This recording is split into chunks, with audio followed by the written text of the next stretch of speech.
With this video clip, I'd like to help you to move forward with your leadership skills. And if this helps you, you can forward this to your friends, or you can send us a comment, because we want to do better and we want to help you to do better in what you're doing. And today I have the topic, what can I do to shape or to develop leaders? 2 Timothy 2 verse 2, what you've heard from me, you are to pass on to the people who are trustworthy and able to teach others. This Bible verse we've already had, and here's a second one as well. Ephesians 4, verse 11 to 13. He has appointed some as apostles, others as prophets, still others as preachers, and finally some as shepherds and teachers. Their task is to prepare believers for their ministry and to strengthen the church, the body of Christ. In this way, we are all to become one in faith and come to know the Son of God better and better, so that our faith may reach full maturity. So that our faith may reach full maturity. In these two Bible verses, we have two ideas. The first one is that we need to pass on to people what we have already learned. And secondly, that we get to know the Son of God better and better, so that our faith may reach full maturity. So the question is, how do we pass on what we've learned and heard? And in my thinking, there are 5 levels. The first one is that I am a role model myself. It's so important in our times today that we live in.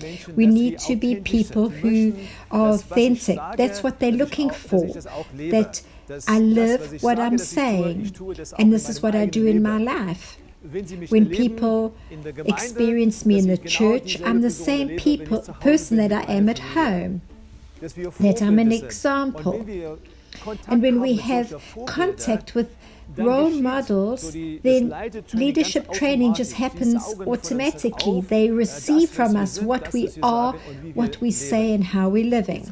The second level is that we train the whole church, the whole congregation. That means every Sunday, in every meeting we have, that we stand up with the intention to bring everyone to move forward. Not only learning to experience God, but also reaching his full potential within the church. And the sermons we bring can also be counseling from the pulpit.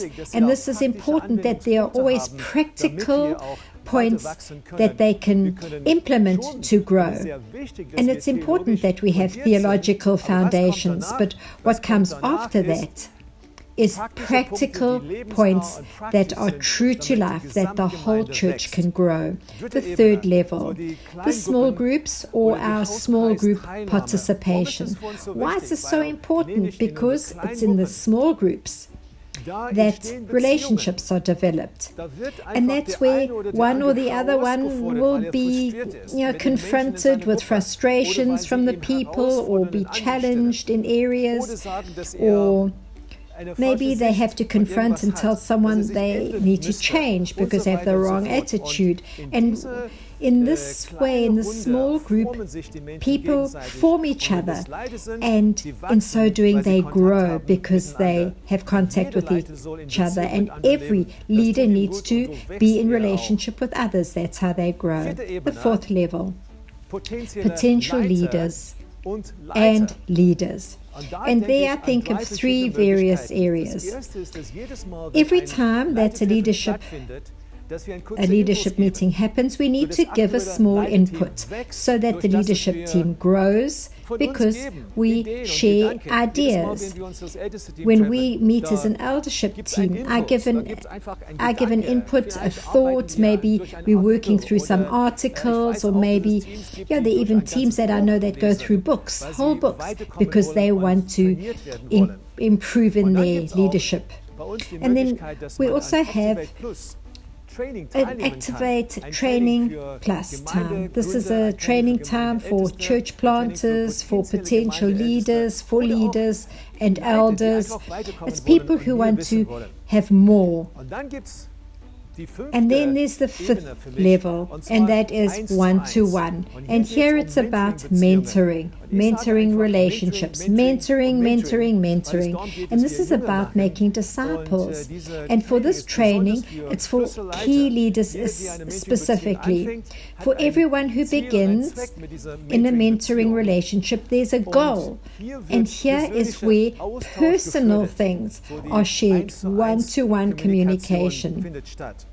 And if you were to ask me what is mentoring, I would say the following. Mentoring is the interpretation of the mentee's life and faith experiences so that he or she grows in his or her commitment and relationship with God. That's what it's about. How do we do this practically? Look at the next video clip that we will be doing, and we will be deepening this topic. So, questions to carry out. Do you have an agreed upon plan for how leaders are formed and developed in your church or organization? If not, make this a goal in your team.